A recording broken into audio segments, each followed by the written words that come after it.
এটা হচ্ছে প্রথম শ্রেণীর দ্বিতীয় পর্বের 138 নম্বর পৃষ্ঠার।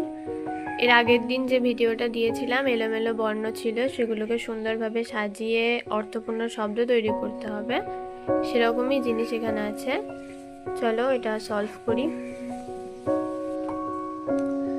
3টে লাইন সলভ করলাম। সকাল, বাতাস, মৌচাক, সাগর, রাখাল, আকাশ, নয়ন, খোলসে, সুপুরি, দোকান, আঙিনা, সরিষা। পুকুর, আগুন, বৈঠা, পাঁচিল, গামছা, মৌমাছি, বংশী, বিড়াল, কোকিল, চড়ুই, শালিক, কুকুর। তো এটা ছিল তোমাদের প্রথম শ্রেণীর দ্বিতীয় পর্বের 138 নম্বর পৃষ্ঠার অ্যান্সার।